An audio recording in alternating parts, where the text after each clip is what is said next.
Hello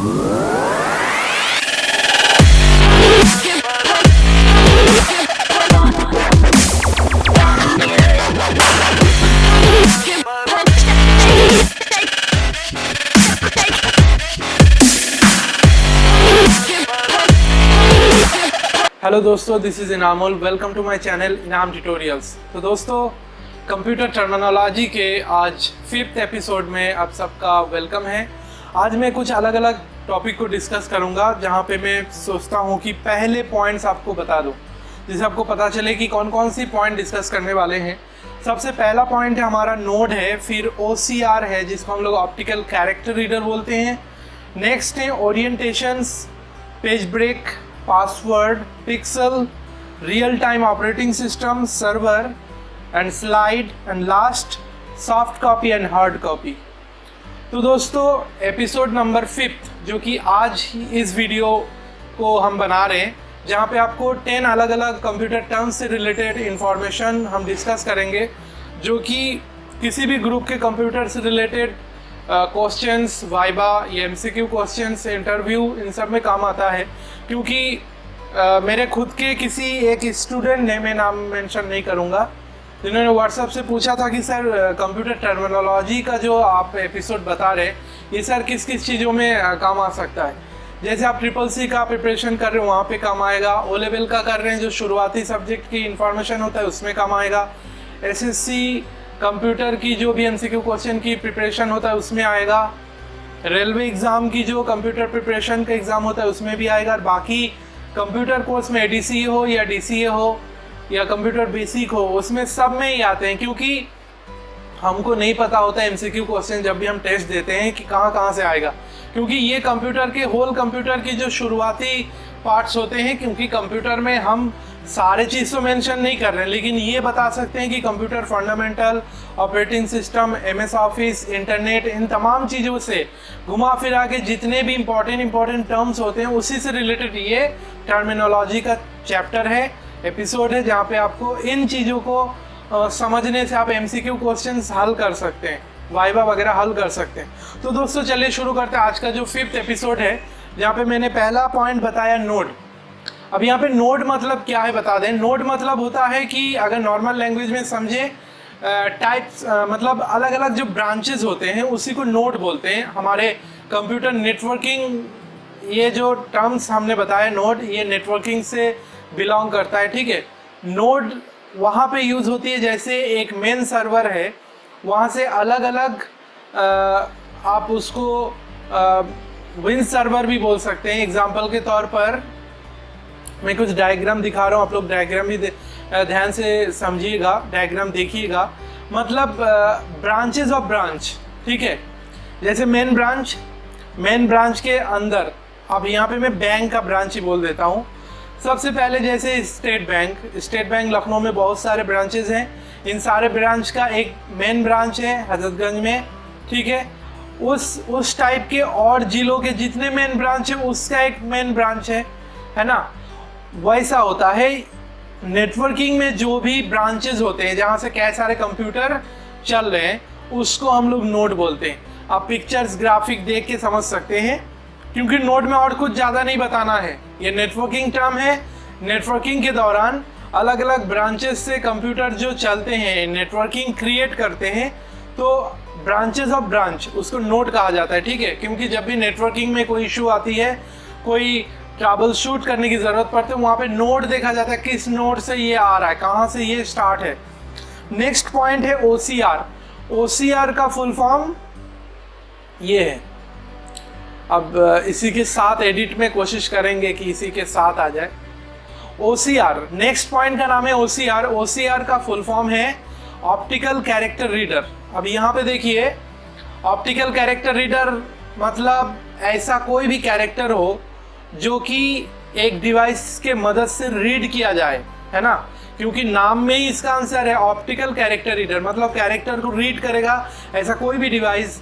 कोई भी का मतलब ऑप्टिकल OCR वाला ही कह रहा हूँ। पिक्चर में आप देख सकते हैं, जहाँ पे कोई कैरेक्टर हो उसके ऊपर मशीन लगाएंगे या मशीन के नीचे रख देंगे। जैसे हमारे डॉक्यूमेंट्स को स्कैन करते हैं फोटोकॉपी मशीन या प्रिंटर, उसी तरीके से वो मशीन उसके ऊपर कैरेक्टर को स्कैन करके उसको रीड कर लेगा, उसी को OCR मशीन बोला जाता है, optical character reader. Next point दोस्तों, ओरिएंटेशन। ओरिएंटेशन मैंने MS वर्ड के एपिसोड में, अब ओरिएंटेशन मैंने MS वर्ड में बताया था, इसमें फिर से बता दे रहा हूँ। ओरिएंटेशन जो है, अभी पिक्चर ग्राफिक में आप देख सकते हैं, जो भी पेज हम लोग लेते हैं, ठीक है, आप कंप्यूटर में तो पेज ही लेते हैं और कुछ नहीं लेते हैं, तो यहाँ पेज को जो लंबाई या चौड़ाई होता है, जिसको टेक्निकली अगर उसको नाम दें तो पोर्ट्रेट और लैंडस्केप होते हैं, उसी को ओरिएंटेशन बोलते हैं, ठीक है। जब भी हम किसी को किसी भी काम के लिए एडिट या कंपोजिंग करने के लिए किसी को कुछ बोलते हैं, फाइल भाई ये फॉर्म डिज़ाइन करो या ये एप्लीकेशन फॉर्म भरो, तो वहाँ पे कभी कभी सवाल होते हैं कि भाई जो प्रिंट आप लेंगे, ये जो भी पेज का डिज़ाइन हम करेंगे, उस पेज को आप ओरिएंटेशन उसका कैसे रखेंगे। अब अगला अगर ओरिएंटेशन का मतलब समझता है तो डायरेक्ट बता देगा, नहीं भाई उसको लैंडस्केप रखना, और अगर ओरिएंटेशन का मतलब ही नहीं पता तो वो नहीं समझेगा, उसको बताना पड़ेगा। तो यहाँ पे हम लोग अगर कंप्यूटर से बिलोंग करते हैं, कंप्यूटर के स्टूडेंट हैं, तो हमको अच्छी तरीके से समझना पड़ेगा कि ओरिएंटेशन का मतलब होता है लैंडस्केप और क्या, पोर्ट्रेट। पोर्ट्रेट और लैंडस्केप, ये ओरिएंटेशन का पार्ट है। मतलब ओरिएंटेशन दो टाइप के होते हैं, landscape, portrait. LED TV portrait में आती है कि लैंडस्केप, हालांकि लैंडस्केप में आता था लेकिन आजकल पोर्ट्रेट में भी आने लगे। अच्छा, पोर्ट्रेट वाली अगर आपको LED देखना है, कहाँ पे देखेंगे, एग्जाम्पल कहाँ है? लॉकडाउन के पहले PVR वगैरह में मूवी देखने बहुत लोग गए होंगे, तो वहाँ पे आपको पता है कि पोर्ट्रेट LED होते हैं। तो वहाँ पे मैंने ये सेम चीज़ मैंने क्लास में भी डिस्कस किया था। तो मेरे किसी स्टूडेंट ने कहा था, सर वो LED जो है लैंडस्केप ही था, उसको पोर्ट्रेट खड़ा करके रख दिया गया, मतलब ऐसा LED था, उसको ऐसे कर दिया और वीडियोस की डायमेंशन सीधा सीधा कर दिया, तो हो गया पोर्ट्रेट। हालांकि पोर्ट्रेट होता नहीं है, उसका कहना ये था। तो फिलहाल ऑफिशियली टीवी देखने के लिए या कुछ भी करने के लिए कंप्यूटर के स्क्रीन जो भी है वो सारे लैंडस्केप में अवेलेबल है, पोर्ट्रेट में है नहीं। और आप में से जो भी हमारा वीडियोस देख रहे हैं, अगर किसी हमारे विद्वान दोस्त हो, स्टूडेंट हो, या कोई भी सजेशन के तौर पर आप बता सकते हैं, अगर पोर्ट्रेट फॉर्म में LEDs वगैरह आया है तो यहाँ पे कहाँ से कहाँ पहुँच गए। तो यहाँ पे हम ओरिएंटेशन की बात कर रहे थे। ओरिएंटेशन हमारे पेज के दो कैटेगरी में हम लोग यूज़ करते हैं, पोर्ट्रेट और लैंडस्केप, यही ओरिएंटेशन होता है। नेक्स्ट पॉइंट में चले आते हैं। नेक्स्ट पॉइंट का नाम है पेज ब्रेक। पेज ब्रेक का मतलब क्या होता है कि जैसे आप फर्स्ट पेज पे काम कर रहे हो, चाहे MS वर्ड हो और पावर पॉइंट हो। अब पावर पॉइंट एक्सेल की एग्जाम्पल लेने से सबसे ज़्यादा बेहतर है MS वर्ड का एग्जाम्पल, क्योंकि एक ब्लैंक पेज आपको MS वर्ड में मिलता है, ठीक है। अब ब्लैंक पेज, सिंगल पेज आपने ओपन किया, उसमें आप काम कर रहे हो, आपको अलग अलग पेज चाहिए, तो आप क्रिएट पेज या न्यू पेज पे भी क्लिक कर सकते हो, और वहाँ पे पेज ब्रेक ऑप्शंस क्लिक करते ही आपको और पेजेस आ जाएंगे। ठीक है, इसको प्रैक्टिकली एक बार चेक कर लीजिएगा। पेज ब्रेक का ऑप्शंस का मतलब ही होता है कि और पेज चाहिए, नेक्स्ट पेज पे जाना है, उसको पेज ब्रेक कर सकते हैं।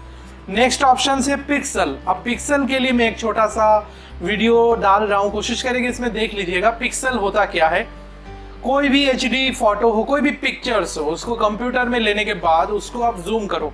अब जूम करने के लिए विंडो की जो डिफॉल्ट इमेज व्यूअर है वो किसी लिमिट तक जूम करता है, लेकिन अगर आपको हद से ज़्यादा जूमिंग करना है तो मेरे हिसाब से मैंने किया है कई बार, पिकासा 3 करके गूगल का एक सॉफ्टवेयर पैकेज है, सॉफ्टवेयर है जो कि फ़ोटो एडिटिंग और फोटो की ग्रुपिंग और गैलरी टाइप क्रिएट कर देते हो। सॉफ्टवेयर डाउनलोड कर सकते हैं गूगल से, पिकासा 3, तो पिकासा नाम से है। तो उसमें जो भी पिक्चर को आप जूम करोगे तो बहुत ज़्यादा जूमिंग दिखाता है।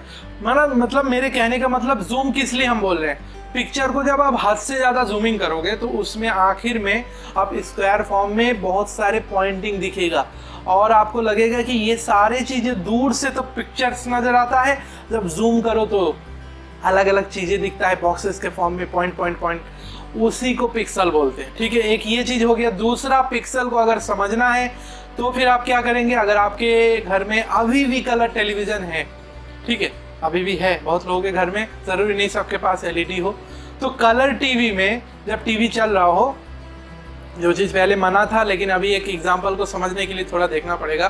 टीवी चालू है, आप एकदम करीब में आ जाइए तो देखिए स्क्रीन पे आपको बहुत पॉइंट पॉइंट पॉइंट दिखेगा और वो चीज़ जैसे कंबाइंड रूप में चल रहा है और दूर से आपको पूरा दिख रहा है, और जैसे पास में जाएंगे तो देखेंगे अलग अलग चेंजिंग हो रहा है, अलग अलग कलर है, वो पिक्सल है। ठीक है, तो आशा करते हैं कि ये एग्जाम्पल के जरिए आप पिक्सल को समझ सकते हैं, क्योंकि हमारे जो भी पिक्चर्स होते हैं, इस पिक्चर्स का जो एक टेक्निकल जो पार्ट होता है तो उसी को हम लोग पिक्सल बोलते हैं, क्योंकि पिक्सल से ही पता चलता है कि किस पिक्चर का पिक्चर क्वालिटी सबसे बेस्ट है। इसीलिए आप देखते हो ना, कैमरा जब भी हम लोग फोटो खींचते हैं या फोटो किसी कैमरे से लेते हैं तो लोग सबसे पहले पूछते हैं भाई कितने मेगापिक्सल का कैमरा है, 30, 40, 50, 100, तो उसी से आइडिया लग जाता है कि पिक्चर कितना हिट होगा।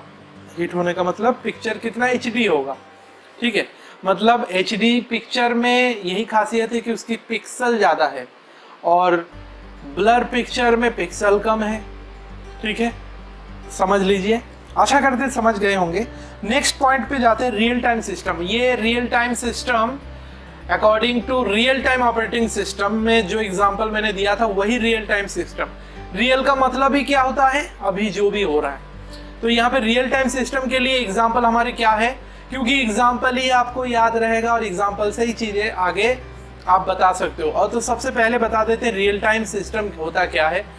किसी भी सिस्टम में रियल टाइम से रिलेटेड जो भी प्रोग्राम रन करता है और उससे रिलेटेड इंफॉर्मेशन यूजर को पहुंचता है, या प्रोग्राम का रियल टाइम नोटिफिकेशन या प्रोग्राम का रियल टाइम या रन टाइम जो भी इंफॉर्मेशन है वो यूजर को दिख जाता है किसी ना किसी बहाने से, उसी को रियल टाइम सिस्टम बोलते हैं। इसका एग्जांपल सबसे पहले ओला, उबेर, जोमेटो, स्विगी, जहाँ पे आप रियल टाइम में ऑर्डर कर रहे हो और एकदम मोबाइल पे देख रहे हो बंदा कहाँ पे है, कहाँ तक आया, ऐसी तमाम चीज़ें। ट्रेन को लाइव इंफॉर्मेशन देखना, जैसे लखनऊ टू दिल्ली कोई जा रहा है तो रात को आप लाइव लोकेशन देख सकते हो, ट्रेन में ट्रेन कौन सी प्लेटफॉर्म पे है, ट्रेन रनिंग में है या रुका हुआ है। उसके बाद और भी कई सारी इंफॉर्मेशन है। अभी एक नया आ गया है, नया मतलब 2-3 साल शायद पुराना हो, गाड़ी को कहाँ पे पार्किंग करना है, ऐसी तमाम इंफॉर्मेशन आपको लाइव बता दिया जाएगा कि इस जगह पे ये खाली है, यहाँ पे गाड़ी पार्क करो। तो मेरे हिसाब से ये जो भी इंफॉर्मेशन है जहाँ पे आपको रियल टाइम नोटिफिकेशन मिल रहा है, ये रियल टाइम सिस्टम का एग्जाम्पल है। ठीक है, जहाँ पे अभी आपने बटन दबाया अभी हुआ, क्योंकि एक टाइम होता था इंटरनेट पे जैसे कुछ चीज़ें टेक्निकल प्रोसेस होने में टाइम लगता है, लेकिन अब जो है कुछ चीज़ें ऐसे आ गया जो कि रियल टाइम नोटिफिकेशन के साथ हम लोगों तक प्रोवाइड है। नेक्स्ट पॉइंट का नाम है दोस्तों सर्वर एंड स्लाइड। सर्वर क्या होता है? सर्वर होता है एक कंप्लीट नेटवर्किंग सिस्टम में जो मेन पार्ट होता है या जो मेन प्रोवाइडर होता है सर्विस को, उसी को सर्वर बोलता है। अब यह इंटरनेट सर्विस देने वाले जो कंपनी या जो पार्ट्स होता है जिसको हम लोग ISP बोलते हैं, इंटरनेट सर्विस प्रोवाइडर, तो हमारे लिए वही सर्वर होता है। और सर्वर को अगर आप और नॉर्मली समझ सकते हैं, जैसे एक बैंक है, बैंक में अलग अलग एम्प्लॉय है, एम्प्लॉय के बेस पे अगर सर्वर देखना है तो वहाँ का हेड कौन होता है? मैनेजर होता है। तो उसी तरीके से एक जगह पे 6 कंप्यूटर है, उन 6 के 6 कंप्यूटर जिस कंप्यूटर पे डिपेंड है नेटवर्किंग के थ्रू, वही उसका सर्वर है। ठीक है, सर्वर का मतलब ही होता है कि वो बाकी चीज़ों को मैनेज करेगा।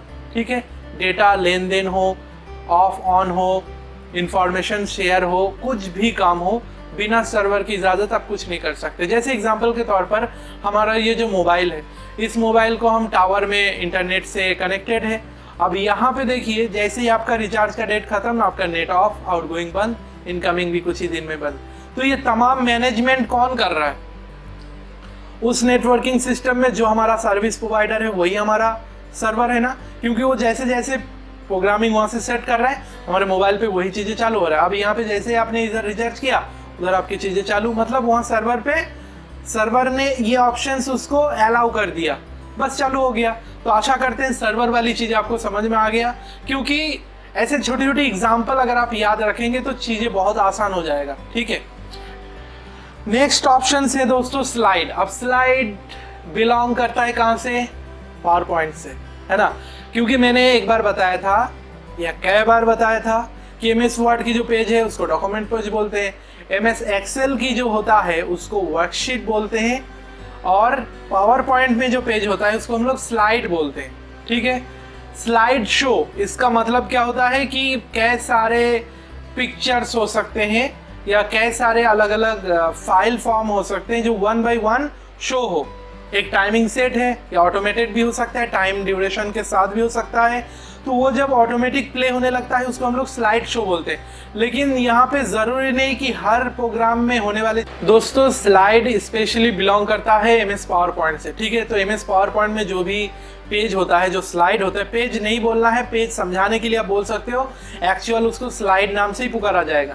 तो MS वर्ड में जो सिंगल ब्लैंक पेज दिखता है जिसको हम लोग टेक्निकली स्लाइड बोलते हैं, उसी स्लाइड को जब एक साथ कई सारे स्लाइड प्ले कर देते हैं उसको हम लोग स्लाइड बोलते हैं।